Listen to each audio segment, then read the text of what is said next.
As Joe is going to talk to us about deconstructing faith today, you know, we all are always talking about what is the church's role in history, how does it like affect society, and how does society affect our faith? And we are also a trauma-informed church. So we try to respect everybody and ask questions if we don't understand instead of making assumptions.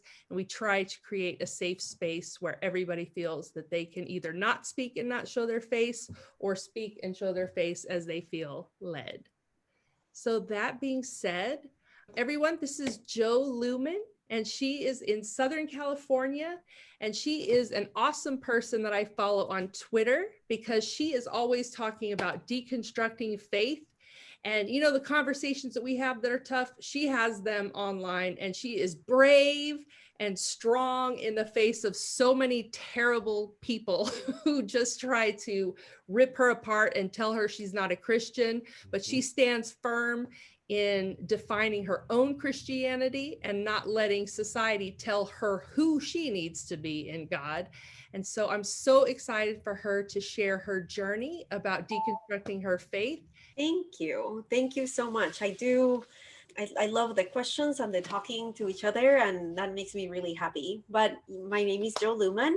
My husband and I were pastors inside of evangelical churches for 10 years. I went to school at Point Loma Nazarene University, and I did all the things. I used to write curriculum on doctrine, and I'm talking like evangelical doctrine. So I used to write curriculum for like classes on higher like education classes, and I used to teach some doctrine classes. And then the more I studied, the more uncomfortable I kept getting, and the more that I kept diving deeper and deeper into the evangelical world as an insider, not as someone that was sitting in a pew, but as an insider, as like looking behind the curtain, the more uncomfortable I kept getting, and the more questions I kept asking, the more that I was being told that I couldn't ask them.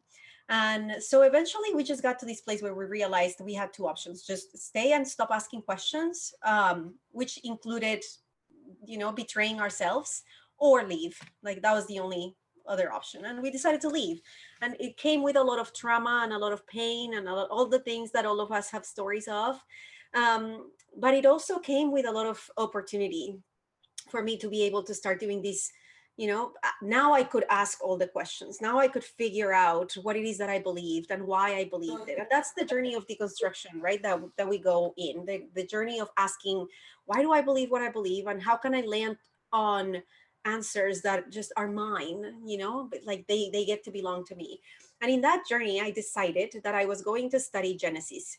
So I have been obsessed with the book of Genesis for a long time. And at this time, we also ended up going to Turkey because I was in the middle of a really dark depression. I was losing my entire faith. I had lost all my community. I didn't have a career anymore.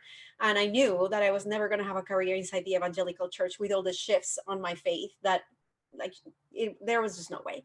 And so we went to Turkey. My husband has an aunt that lives in Turkey and has been living in Turkey for about 30 years in communities of faith and just working in interfaith communities with a lot of Muslim people. And so we went there and spent 6 weeks there with 3 kids. My son was he was a 1-year-old little kid. And then my daughter was 5 and a 3-year-old. And no, I'm sorry, it was a 3-year-old.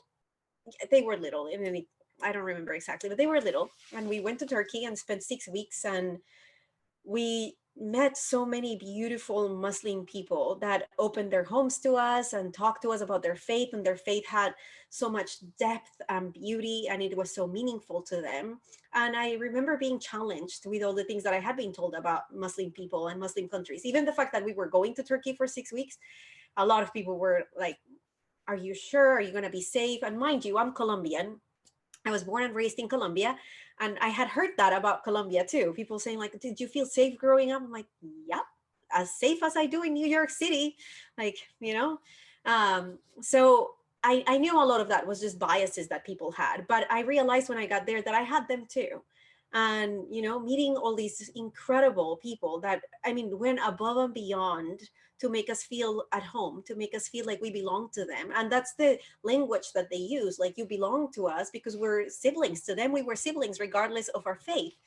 And so I was challenged in a lot of that. And then I started thinking about my own ancestors. And I was, as I said, I was studying at the time Genesis. So I decided to do 1 year and take one chapter of Genesis per week and just study it until I had answers, until when I was reading the text, I was like, all of these now make sense to me, which was very silly because the text never gives all your answers, but I didn't want to just read it to read it. I wanted to understand it. So I was reading it in the original Hebrew, and I was trying to learn things, and I was reading, I don't know if you all know these, but the Hebrew, each letter has meanings. So the words that would just kind of pop out to me, I'd be like, okay, I wonder what the letters in that word mean. So that's how I was like taking really the time.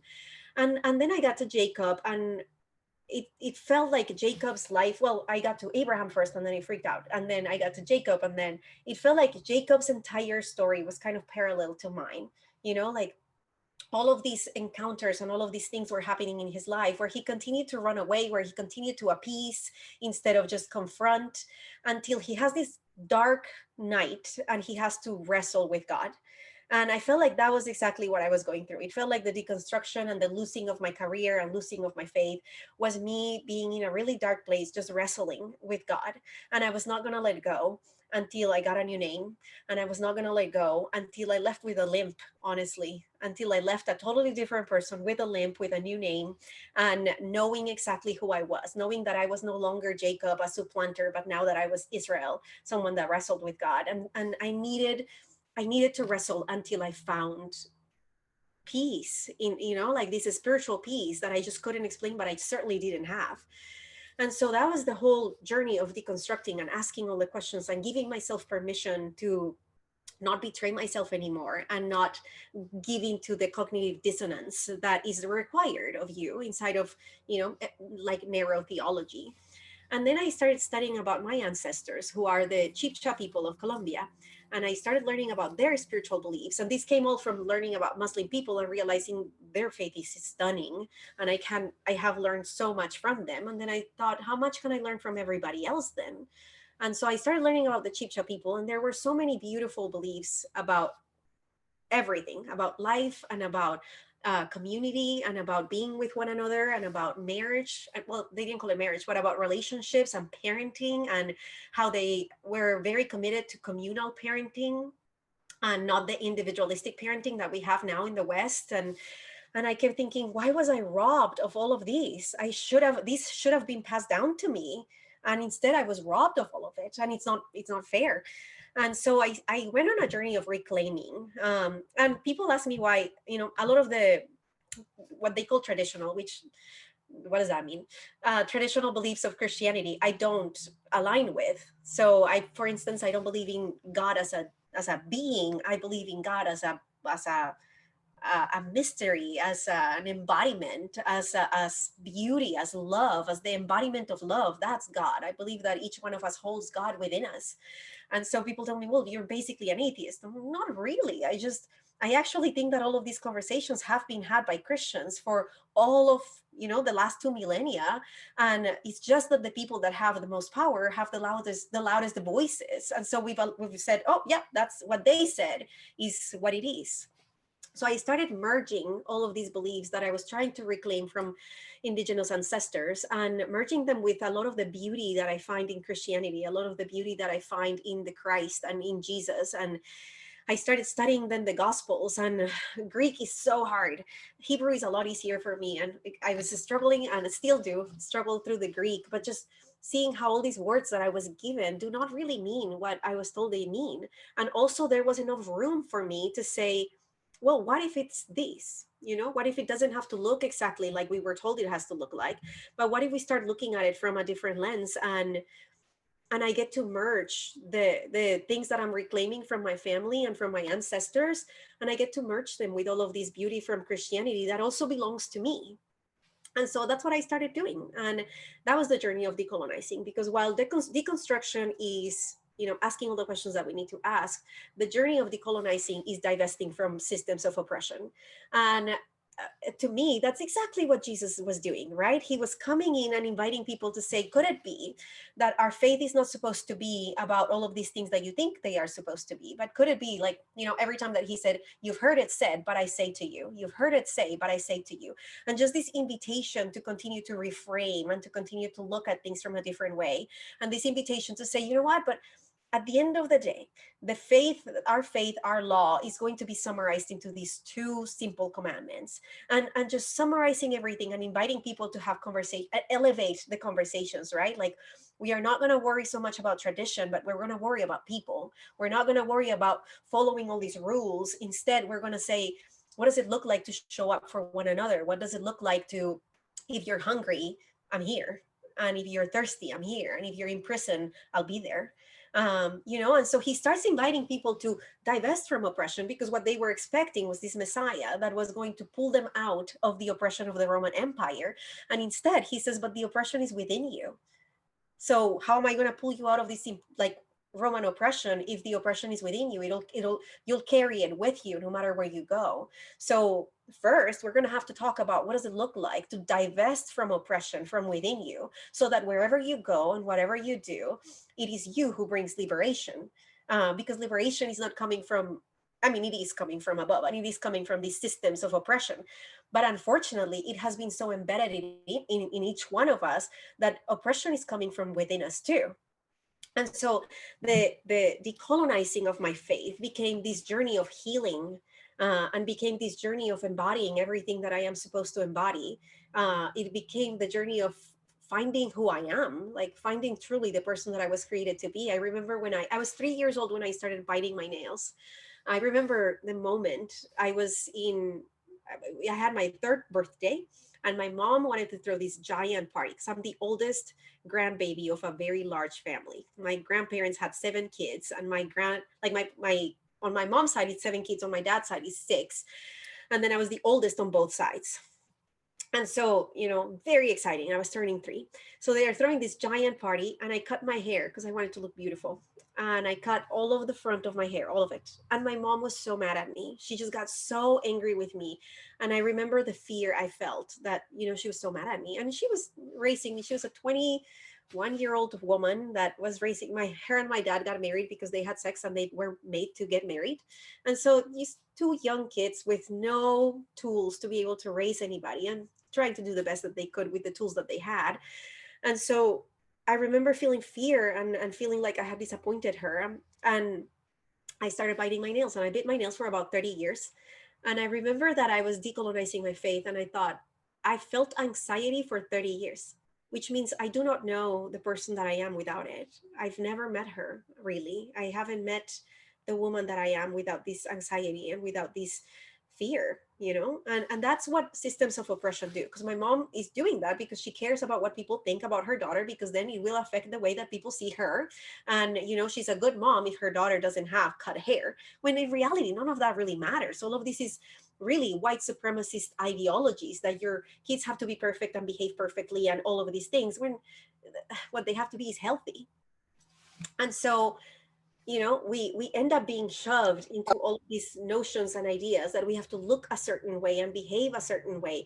And in all of that, we lose who we are completely. So the journey of decolonizing is the journey of carving ourselves out of I see it as we are thrown into boxes where there is a whole bunch of cement that is thrown over us. And then the journey of decolonizing is chiseling our way out of the cement so that we can meet the one that we were created to be. The image of Christ that is within us, the one that God created perfectly and said, this is who you are going to be in the world. And then systems of oppression have said, no, we actually are not going to accept that. We want you to behave and be this way. And so the journey of decolonizing was the journey of expanding and being able to tell myself, you get to be everything, and you get to not betray yourself anymore. And you get to exist in the world and exist in spaces where who you are is celebrated, not the person that they want you to be. And of course, that then we have to speak about the amount of privilege that I have to be able to even have safety enough to go into that journey, right? Because a lot of people don't have the safety to be able to exist without, getting harmed and just having no support and all of that. But fortunately, I was I am privileged enough that I had spaces where I get to ask, like, what if this is who I am? What if I get to explore all of these other aspects of, me that I never got to explore, that I never got to see? And so when people ask me, like, why do you still want to be a Christian? I tell them because it was studying Jesus, and it was studying about the Christ, and it was the fact that I believe that I have the Christ within me, and I am like pulling it out so that I get to exist in the world as divinity embodied, so that I get to bring shalom, and I get to bring love, and I get to expand the reach of liberation for all of us. Like, oppression and oppressive theology have taken so much away from all of us. They took so much away from my family and from my ancestors that they don't get to take away liberation too. They just don't. It belongs to us, right? God belongs to us, especially for those of us who have wrestled with God. Like, how can we say? I was talking to my friend. His name is Jameis, and he's a trans Black man, and he was telling me I didn't hold on to theology. I didn't hold on to faith because this was my job, or because I wanted to write a book, or because this was my tradition, or because my parents wanted me to just, I wouldn't belong to my family if I didn't. I held on because it was my salvation. I held on because it was my survival. I held on because I needed a word from God. I needed to hear from God to be able to continue to survive in a world that is set on telling me that I don't belong anywhere. So how can anybody look at me and tell me that God doesn't belong to me when God saved my own life, when it was survival that caused me to hold on to God? And that has been the reality for me too, when he said that. So decolonizing then has become for me this journey of the difference between desiring privilege and desiring liberation. I could have stayed inside of the evangelical church and I would have done fine. I can study the Bible enough and say enough good things that people would clap for me and throw money. It's not hard to do that inside of the evangelical church. It's really not. You just have to know what to say and know how to say it and look the right way. And then they'll throw money at you and they'll clap for you and it'll feel good. And then you'll continue to hoard privilege in the system because it's easy to hoard privilege. But every time that our desire is to hoard privilege over moving towards liberation for all, it means that we become the oppressors. It means that we have traded liberation for our own comfort, to ensure that it is us who are comfortable and not that it is all of us who are free. And I didn't want to do that anymore. I couldn't do that anymore because I did. Inside of the evangelical world, you become survival means you get to play the game. You have to play the game so that you can survive in it. And I realized I had caused so much harm. I couldn't do it anymore. Once you see the harm that you're causing, you just walk away, because I didn't want the illusion of safety anymore, because that's what it offers you, right? Partnering with privilege, it just offers you the illusion of safety. Your safety here, you're safe here, so long as you continue to say the things that you have to say, so long as you continue to behave the way that we want you to behave, so long as you stay in this little box where nobody's really safe, everybody's just compliant. And I didn't want the illusion of safety anymore. I wanted the reality of shalom for all of us. The illusion of safety just didn't cut it anymore. It just didn't. And I feel like that's exactly the invitation of Jesus, right? He goes and looks at religious leaders and says, this is the illusion of safety. You are partnering with the Roman Empire. You are partnering with empire to get the illusion of safety for you. But that is never going to lead us to liberation. That is never going to lead us to the kingdom of heaven. That is never going to lead us to everyone feeling safe. So unfortunately, what it's going to look like to have a liberated faith means that you're going to have to pick up your cross and understand that you're going to have to divest from systems of oppression, which is going to cost you a lot of both comfort and privilege. So what is the privilege that I have to lay down? And for me, it was my entire career. I laid down everything, actually. My husband and I didn't know if we were going to make it. Like, imagine two people that got married exclusively because they were Christians and God told them that they were supposed to be married. And, like, everything in our world was completely wrapped into this notion that Christianity is this thing. And then I actually deconstructed first, and then he's deconstructing too. And we have to look at each other in the eyes and say, I don't think I would have married you. I don't think I would have married you if I knew all of this. I don't think I would have married you if I would have deconstructed. I feel like I got coerced into marrying you. And so do we want to stay married? Do I even like you? And, like laying all of that down and saying, I am willing to lose my marriage, even my marriage. I am willing to lose my job. I am willing to lose my career, but I have got to find myself. And my husband and I are still married, and I love him very much, and we love each other, and we are having so much fun. But it's been a journey of finding one another and recognizing that we got married for the absolute wrong reasons. It wasn't our true selves making that decision. It was our conditioned selves, our conditioned self, whatever.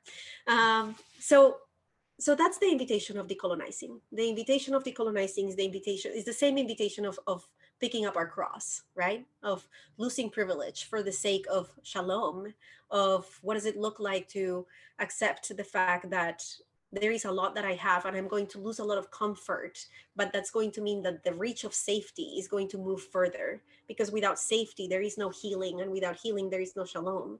And so what am I willing to put down and lay down so that there is more safety in the world, and therefore there is more liberation, and there is more shalom, and we get to see the kingdom of heaven on earth now, here, and we get to be agents of shalom. We get to be agents of liberation. We get to be used as the Christ in the world, really. So that's my faith, and that's basically where I'm at, and what I do, and what I have given myself to.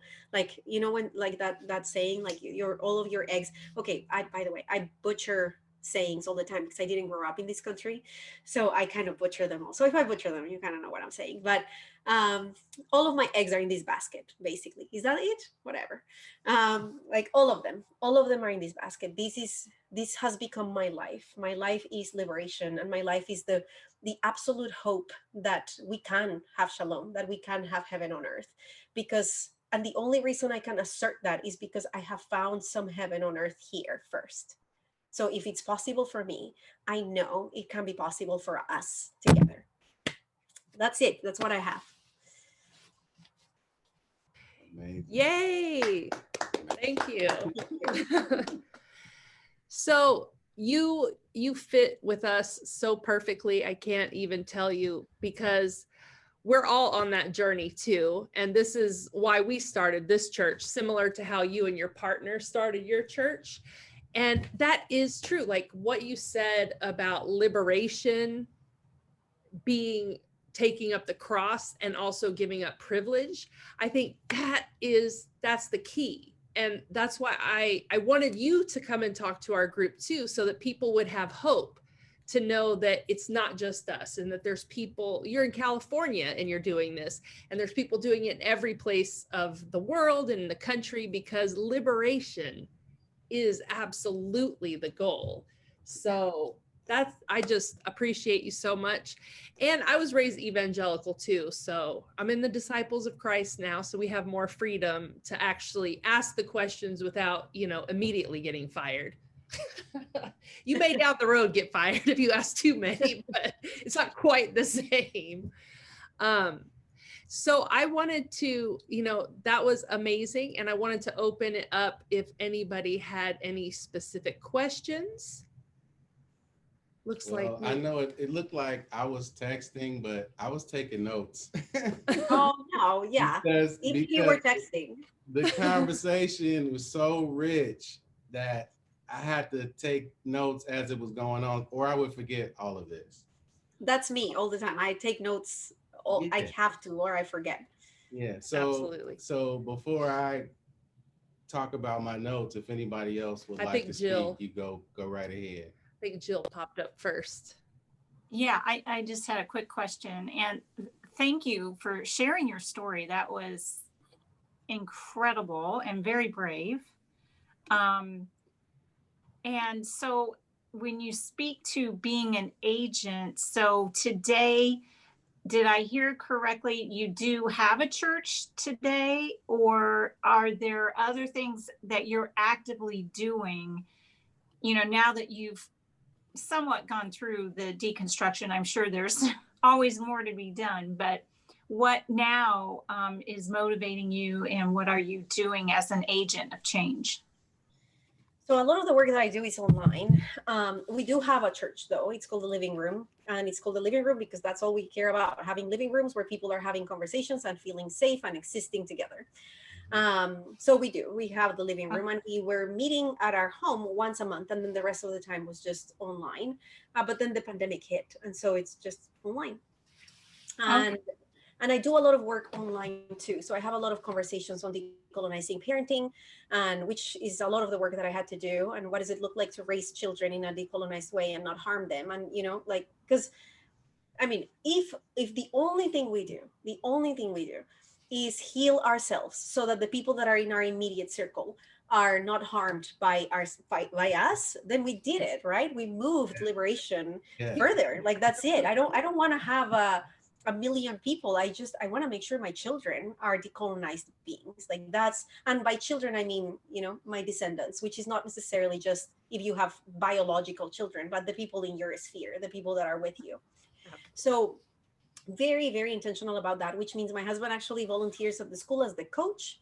So he's Coach Caleb, and he's at the school all the time. He has been for the last 3 years. And then I am on the board at the school too, because that's what it means to be in our community. So I'm on the board, and I have conversations about equity and about what it means to make sure that the school is a safe space for all the children. And so I have all these conversations with them, which are really cool. And so, but I had to run for the board, and I had to do all the things. And then we quite literally knock on our neighbors' doors once a week, check on them. We know each other. We exchange like keys. So if anything happens, we have each other. We have our backs.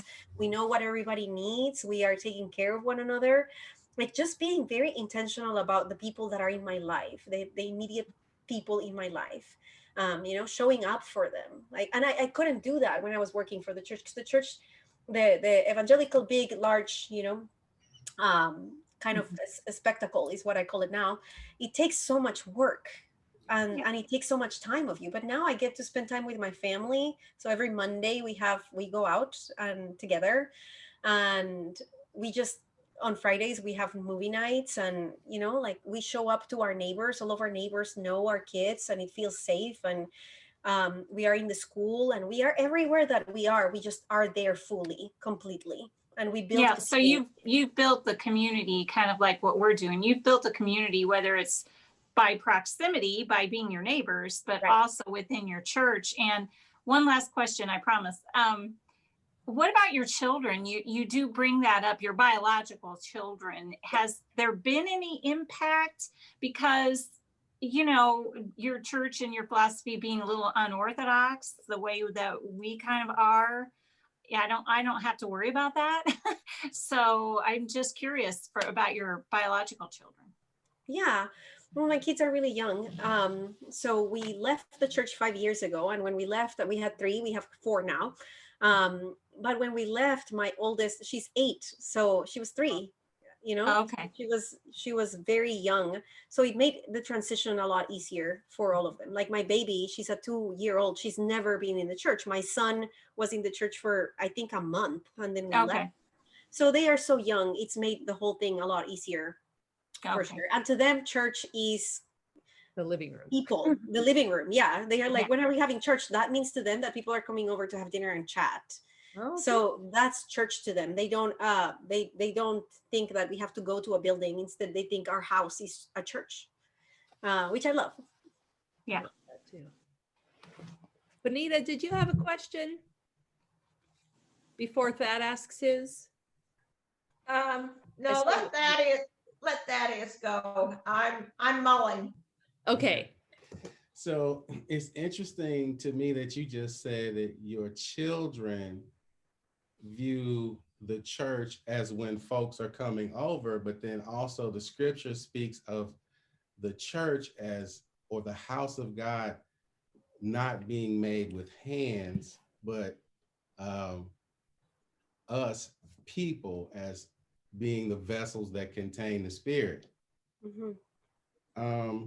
I think that's a very interesting dynamic for them to start off life in, to realize that it's not about the building, because so many of us are suffering today because we can't go back to a building, and we can't find church with one another because of we can't go back to a building. Right.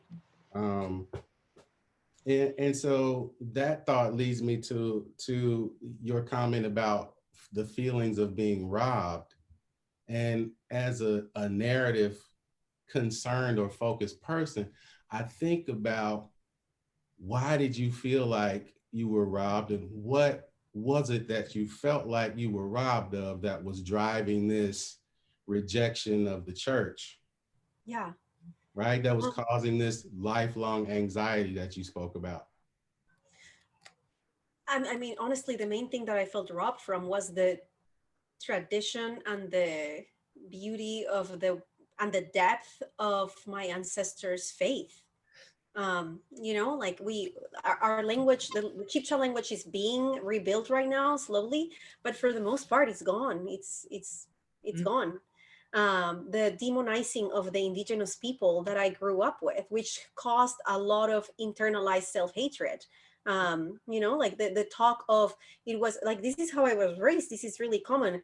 It was so good that the Spanish people came down, because then they got to become Christians, because before that they were savages. And believing that your ancestors are savages is robbing you from part of your humanity. It's believing that there is something in your blood that is savage too. And I got robbed from being able to see myself as the full image of God as I was, because I was indigenous, because I had Chibcha ancestors.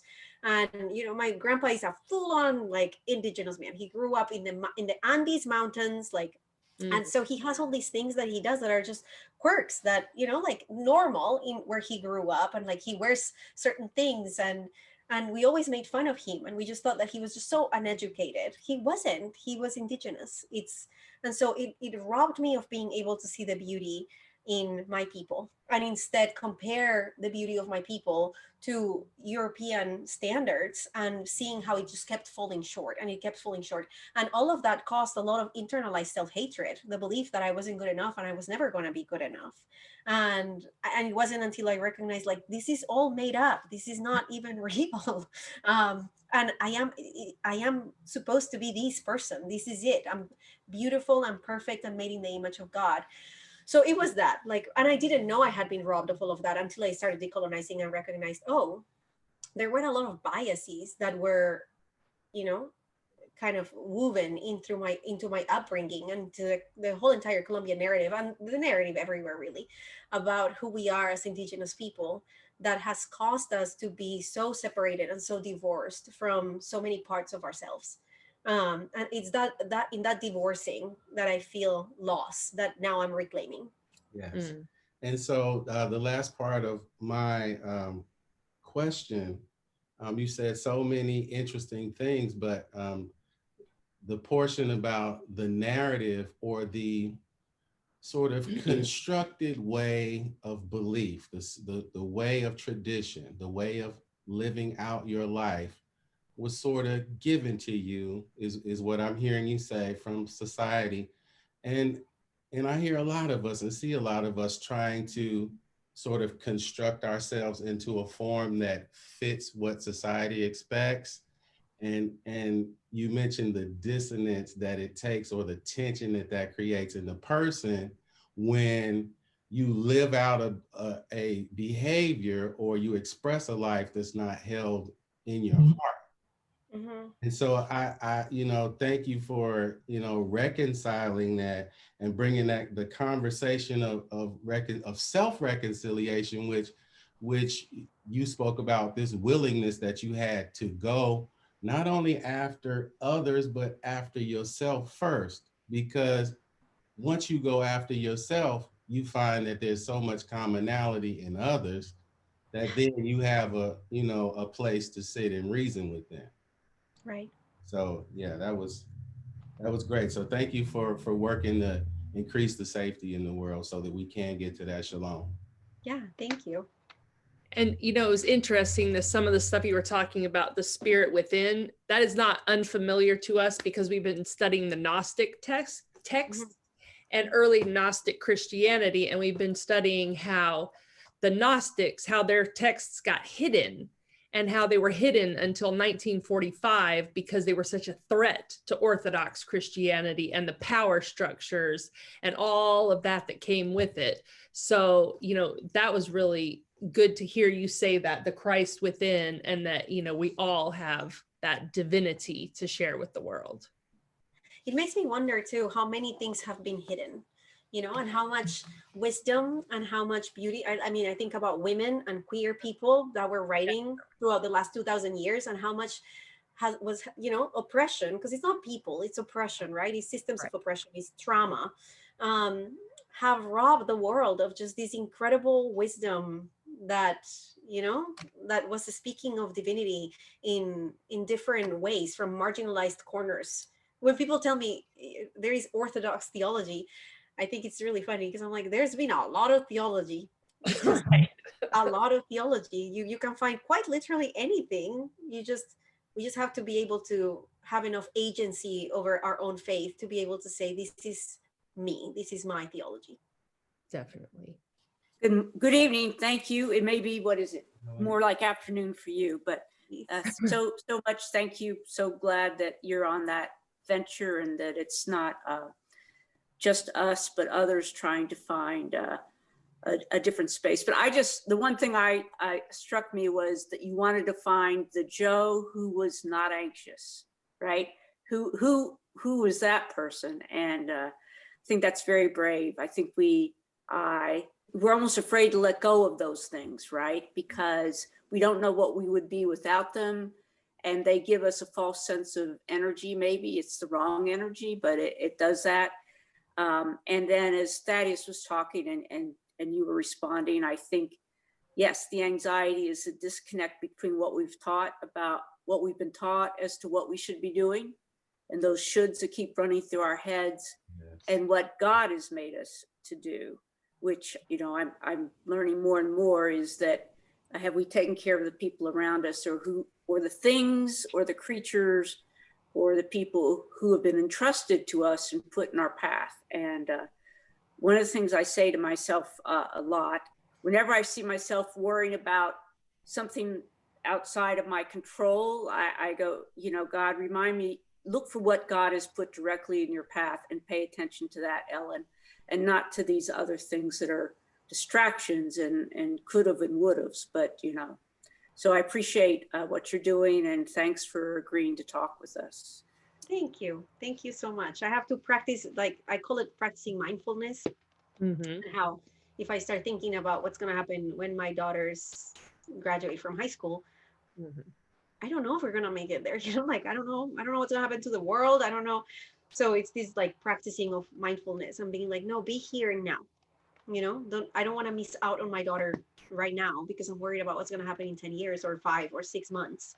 And these, like, thinking about all those things really does take away from the ability to live today and show up today. But it takes a lot of work, like a lot of conscious, active, I want to be aware.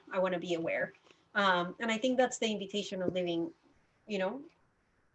through the Holy Spirit, if you will. This invitation to be aware and conscious and have conscious living, and not do things because we've been just conditioned to do things and move and wake up every day and go to work every day and go to bed then again.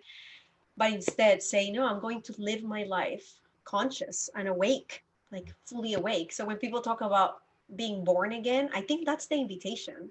The invitation to not be zombies that are just living their life and waiting for time to run out, but instead the invitation of fully living, like being so conscious and aware of every second. And so when I have a baby, kids are really good at making you be aware. Yeah. I'm sure that all of you have had kids or have engaged with kids, know that, but they are there. Like, kids they are not thinking about what they're going to eat tomorrow. They are there. Like, they are spending time with you and they are there.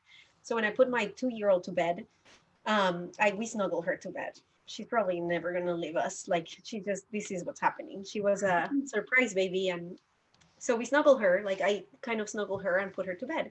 And I make an effort to every night hear her breathe. Just hear her breathe, because she won't snuggle me forever. And she's not going to live with me forever. And she's not going to let me hear her breathe forever. But right now I get this. And I want to live it. I want to experience fully the fact that my 2-year-old lays on my chest and breathes, and just the beauty in that. I think that's conscious living. That's that's being born again, just being able to experience our life and enjoy it too, in the middle of, so we fight oppression and enjoy life both. Yes. Well, joy is an act of resistance. Yes, So it is. joy, absolutely.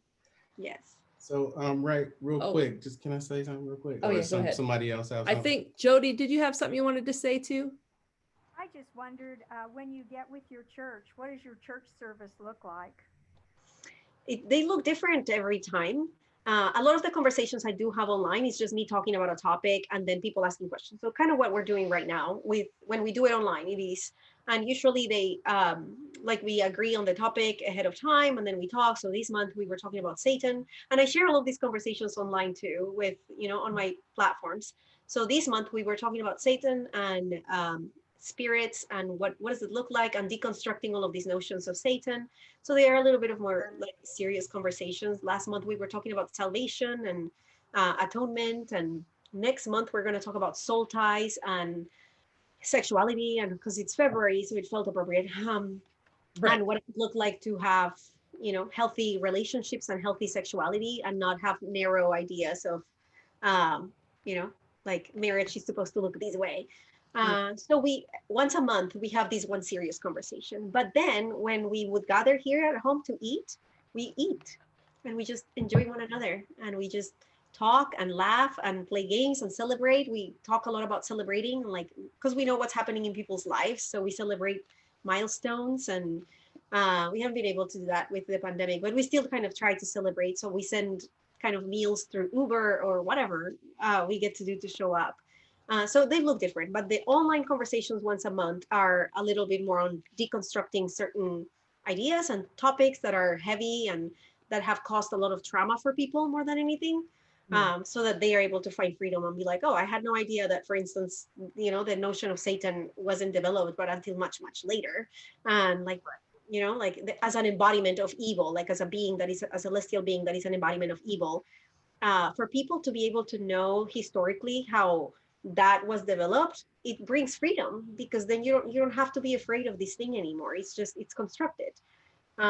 So those are the monthly conversations we have, which I have online with people. And then when we meet together, we just like to have fun and just be together. Okay, thanks. Okay, now you can go ahead again. Okay, so one thing, when you mentioned your child and the sort of mindfulness that they practice in their existence, and how as adults we tend to think backwards about certain things, or think forward about certain things, and it made me think about this idea that we should come before God as a child. Right. And well, I said, well, then we shouldn't be thinking about things or of the future or of the past when we're communing with the spirit. But then the comment that Ellen made, referring to your story about the person that you hadn't met, this pre-anxious person, but you actually were that person. Right. And intimately knew that person before the incident with disappointing mom. And so that made me think that for all of us, for any of us that have this type of experience where we've suffered from anxiety, or some type of, worldview or thought process that's been generating symptoms in us, that there is a person most likely before that injury, Yeah, that we can find if we sit and we dig deep enough, and that person is probably joyous, hopeful, loving, imaginative, all the things that children are. We are those things pre-injury. And right. so we can get back to that. Yeah. You are a trauma-informed church, so I talk a lot about trauma and how trauma is what disrupts, right? What disembodies, what moves us away from that person. And so people ask me like, well, the trauma is impossible to get rid of. I'm like, absolutely. Like we will all have trauma. Like trauma, an easy, like I like to define it easily as loss of safety. Any moment that we lose safety, then we're experiencing trauma. However, there is a huge difference between trauma without support that just gets kind of shoved to the side, and then you have to deal with all of these thoughts and feelings and ideologies that start to change, and how your brain starts running and telling you lies about who you are. And trauma with the proper support and the proper tools leads to growth and maturity. And so trauma is awesome if it's going to lead to growth and maturity and all of that, but we don't have the tools. And so that's where I think that the church has failed the most, that this is the job of the church. The job of the church is to offer the support and offer the tools and show up for people so that when trauma happens, because it will, people can move towards growth and development and not towards disembodiment and, hopelessness. And so that's why I love the church. I love the church because the job of the church in the world is the job of moving the world from abusive trauma that is going to just make you be someone that continues to harm other people to like growth and development and mindfulness and emotional intelligence. So I'm excited to see the church continue to move, and by the church I mean as communities, small communities of people that continue to grow and develop and offer that safety, offer those tools, and offer that support so that our trauma doesn't destroy us but makes us better. Absolutely. So I was a chaplain embedded in with a trauma team here in Indianapolis. It's the largest Trauma One center in Indiana. But one of the things, I was still in clinical training, so you had to relate what you were doing to try to figure out a theology that goes with it. But what I wanted to say was, I looked at the miracle passages a lot differently. More I became understanding of trauma informed, knowing the tools versus the disembodiment. I mean, you said it very eloquently. I'll have to rewatch this. But I think most of the time the miracles happened. The miracles, we take them as, because I would hear people say, no, you can't remove the ventilator. A miracle is going to happen, right? And we've interpreted the miracles as very literal, a literal physical healing that takes place. Your eyes cured of whatever keeps it from seeing, your lungs are cured of whatever keeps you from breathing or walking or whatever. And I've become to embody, to really see the miracles as more like a trauma-informed thing. Jesus heals your spirit, from which then whatever was causing you not to be able to see, not to be able to hear, not to be able to get from one place to the other, is then you're able to do it. Right. But and that fundamentalist view of it's a literal miracle causes all sorts of problems for people when they're talking about what to do at end of life, right? Because there's this hope that this bolt of lightning is going to strike and whatever. And I think my eyes were open when I saw that before Jesus raised Lazarus from the dead, and I can go through, Jesus had to cry his own. He had to express his own internal emotion. Now, was that just happenstance? He cried and then he raised him from the dead? No. So I think that's also good that many churches are slowly beginning to understand, like what you were saying. I guess that's my way of affirming, but expressing that is what Jesus did. He healed trauma. It freed spirits. Yeah, it is. It's just they didn't have the correct language yet, which, I mean, we didn't either, the language of trauma is not even that old. So he just didn't have the language. They didn't have the sociological, neurological, psychological tools to be able to explain this with the language that we now have. But I see healing from trauma from Genesis all the way to Revelation. Like it's all there, right? Like it's these, even in the story of Jacob, I remember reading the whole book of Genesis, how trauma continues to compound through it, and it's through the whole entire Bible. So we get to David, and this is a mess, like the ancestral trauma that all these people are carrying now. And then, we get to Absalom, and we get to all of like David's children. And we're talking about an absurd amount of just ancestral and communal trauma that they just didn't have the tools to be able to process properly. And so they are asking for a Messiah that is going to wave a wand and fix it all.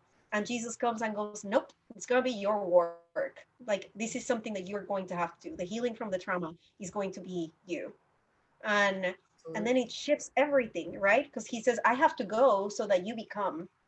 Mm-hmm. And then I'm going to send you this comforter, and I'm going to send you these, I forgot the other word, but I'm going to send you the Holy Spirit, because it's on you. You're going to have to carry these now. And so he shifts everything. There is nobody out there that is going to come and wave the wand. It's us. We are the wand. We are the one that, like, who is it that said, you're the ones that you've been waiting for? But we are. Absolutely.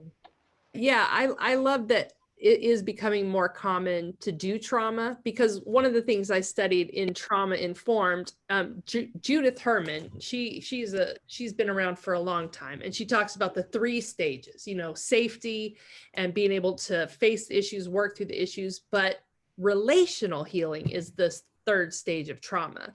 And I didn't know about the relational healing. And it goes back to the Bible, because so oftentimes evangelicals and American Christians in particular view salvation as an individual experience. But what you said just now, like, really encapsulated how it's a communal experience, because all of our traumas are interconnected, whether it's intergenerational, whether it's like someone got damaged over here, so they took it out on you over here, and now you're damaged and you take it out on that person over there. And what we've been talking about too, safety. And that is, I totally agree with you, that is the role of the church. If the church is not here to hold space for people, if they want to talk about difficult things, if they want to feel like, if they want to expose harmful things that have happened to them, and be able to be themselves, that liberated self that you were talking about. When we can be with other people who accept us as who God created us to be, instead of wearing masks all the time, like, I think that's why relational healing is such a key component, because so much of our trauma is because of what other people have done to us. So if we can trust other people again, and they can be worthy of that trust, that's where the healing is for sure. And that's relational healing in community, not just in your one-on-one intimate relationship. But where the scripture says we war not against flesh and blood, but against principalities and powers and spiritual wickedness in high places. I think it's pushing us to understand that we're talking about ideas that we're warring against. And so this conversation about Jesus being concerned with the healing of psychology may be why he was referred to as Wonderful Counselor. Mm-hmm. I love that. And it is beautiful to me, honestly. Like, how could anybody ask me to let go of these? It's beautiful. The framework is beautiful. I don't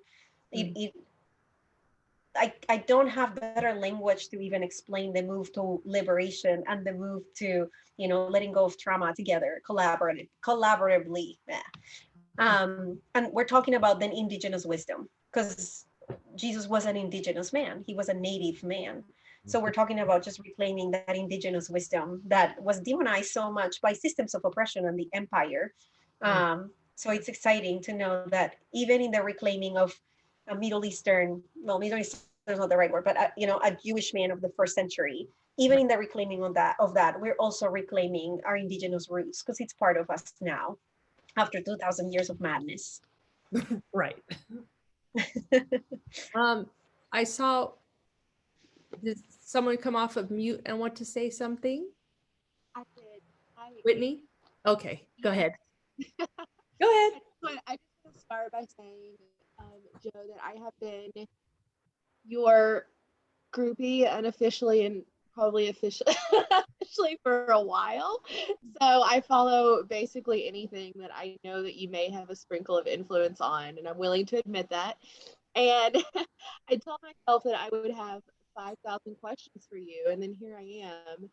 Your contributions were just so perfect and relatable to the things that circle, my mind all the time, but I know especially that of this group, like Amy and Thad both alluded to, your your contributions are just really perfect for what we talk about and what the goal is in our nice little brand of worship without harm.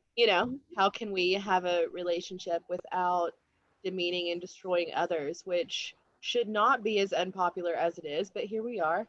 Right. So I just want to thank you, and obviously just reaffirm your journey. I can't imagine how difficult it was from every single layer and how difficult it continues to be. But I think what you're doing is so powerful. Whether people equate that with building atheists or whatever that looks like. I mean, whatever words people want to put on it, the reality is that you are encouraging people to be themselves and find their own relationship versus just tacking on to another that's probably toxic. And I think that's one of the most important roles that any of us can play in having that relationship. So I just want to thank you for that. And I don't have any of the questions forming that I thought I might, because now I'm just, fangirling. Thank you. Well, shoot me a message anytime, and we can chat anytime. So yeah, I talk to people all the time, which my husband sometimes is like, we cannot, this isn't sustainable. Anybody else before we? Well, I just want to say, I thought of something. Yay. 10 months ago, those of us who were worshiping in buildings got deconstructed real darn fast. So as we've been deconstructed, how do we help the ones who don't know that become, because I feel like I'm dealing with a little bit of that in my relationships that are still online. Yeah. Gosh, it's tough, right? You can't make people see what they are not ready to see, that's for sure. But one thing I have noticed over time, over the last 5 years, and my whole entire journey of deconstruction and decolonizing has been very public. And so that has changed a lot of things, for sure. And I didn't intend for it to be public. I went online because I didn't have any community, because I lost my friends and I lived in another country. My whole family was still in Colombia. And so I went online and I thought, well, maybe I'll find a few people that can relate to these questions. I didn't know it was called deconstruction. I didn't. And I did. I found a few people. I found more people than I thought I would find. And so my whole entire journey became very public. And so what I have noticed, though, is that as I continue to embody my true self and my most authentic self, and as I continue to just talk and make the most concerted effort I can to not dehumanize anybody, which is the hardest, right? I don't want to, if I dehumanize them, then I've done then I become an oppressor too. But just recognizing okay, you're responding to your trauma, you're responding to your indoctrination. I understand that. And so making an effort to just, I will not dehumanize you. I will not dehumanize you. Then they continue to meet me. And, the amount of relationships I lost when I started talking about these things is wild. The amount of relationships that have been restored is wild too. A lot of people that just have come back and said hey, I thought you were crazy and now I see. And it's not because I coerced them. It's just because I continued to be myself. And I didn't apologize and I didn't appease, because I don't have to. I just said, I'm going to be myself and I'm going to expand and I'm going to say the things that I need to say. And if you can meet me here, that's beautiful. But if you cannot, I respect your boundaries and you can walk away. That's totally okay. But I'm here. And people have come back and so many relationships have been restored. A lot of them haven't too, which is okay. But a lot of them have been. And it's beautiful to see people say I get it. I hear what you were saying before that I just could not hear. And there is this thing, if you can read about it a little bit too, but it's called the backfire effect, which has been helpful for me. And it's this thing that happens in our brain that when somebody's challenging a deep held belief, when somebody's challenging something that is part of our identity, our brain takes that, and our nervous system really takes that the same way it would if a bear is attacking us. So our nervous system just switches to the fight flight mode, and our prefrontal cortex gets shut down. We cannot hear anymore. We're not listening anymore. All we are doing is trying to defend ourselves. And I'm sure that all of you have felt that, right? When somebody says something and you feel your entire brain is gone. You're just trying to defend yourself. It takes about 90 seconds for your body to go through that. The reason it keeps getting reactivated is because you keep remembering what they said. But if we can be conscious of that and see it in other people, which is what I try to practice, I'm I see you've completely disengaged from this conversation, then I try to walk away and say like, hey, why don't we take a minute? I put it on me. I am feeling a little bit flustered. Can we take just 90 seconds, just a couple of minutes, and then we can come back to the conversation, which I have to do a lot with my husband's family because they are very evangelical. And so just being cognizant of the fact that it's not that they are angry, it's not that they are, irrational, is that their brain is literally hijacking their ability to be able to engage with us in a rational way. Like their brain is just trying to protect them. And so that has been helpful for me because I'm able to be like, let's just talk about the kids right now. Let's just change the subject and talk about the kids because you cannot talk about trans people right now. You are like your brain is gone. So that has helped me. And then just being my most authentic self. And then they keep just being like, hey, I see you now, which is beautiful. Yeah, that's living by example. And I think that when they see your peace and they see your joy and they see the goodness that's coming from you being yourself, I think it gives people permission to start to feel like, oh, well, maybe I should check out who my authentic self is. Right. Even if it's not the same as you, I think seeing the joy that comes with freedom along with the struggle, right? Because there are bad days for sure. Like there's days where like, why am I doing this? This is such pain. Like I cannot with this right now. But then there's the days where you're like, whew, you feel light and you can breathe. And I think that's very encouraging to people too. So. And the fact that we are free to have the bad days and without judgment, like I don't judge myself when I have bad days. I meet myself with compassion. And I'm like, well, that day. Yep. Yeah. I love it. And the things that when you were wrestling with God, it sounds a lot like the wrestling that we do over the things that we think are quote unquote right versus the things that we actually do. And so, that wrestling is a good thing and that questioning is a good thing. And dominant discourse comes to tell us, do not engage in that type of exchange with the spirit and, do not become, questioning or curious with those types of things because it's just a mystery. But then that kind of diminishes the relationship with the spirit, I think. Yes. Absolutely. Yeah. I couldn't agree more. Like how much when people tell me that they are praying for me, which they usually do, not to be very nice, but yeah, it's maybe from hell. Yeah, but they tell me we're gonna be praying. I'm gonna pray for you. I'm gonna pray that you hear from God, and I'm like, you have no idea. I hear from God more now than ever before. I wasn't hearing from God once I was like when I was inside the evangelical church. I was listening to my trauma, but now I do hear. Like now, this is the wisdom within now. So I'm like, you can pray whatever you want. It's fine. I have prayers. It's fine. So yeah, I told this to this group before, but my family's evangelical, Southern Baptist, all of that stuff, right? So I was never allowed to question, which is very unfortunate because I popped out the wound asking questions, and they have not stopped since. But finally, my grandmother said, "You know what, Amy? I see you struggling all the time and you're always asking questions people cannot answer. And then they're getting mad at you because you're asking questions that they cannot answer. But you know what? God gave you that brain. And so God is not going to punish you for using that brain." And that was like the key for me to be able to be free to continue to ask questions and even ultimately go to seminary and finally answer the call to ministry because, as I was called at a young age, but I was a woman. And as you know, women aren't supposed to be ordained and all of that fun stuff. So, Thanks, Grandma. Yeah, it was really helpful that she doesn't really, I don't even know if she believes it sometimes. We have conversations, but she said it and I ran right with it. I'm like, Grandma said, and I'm gonna just keep on knowing Grandma said that. Yeah, I've been rebellious my whole life, but I've been called rebellious my whole life. And I remember also the moment that I was like, wait, I was created this way. I'm meant to be rebellious. Yes. And it was in a conversation with a pastor, actually. He told me, have you talked to God about the rebellion, how rebellious you are? And I was like, yeah.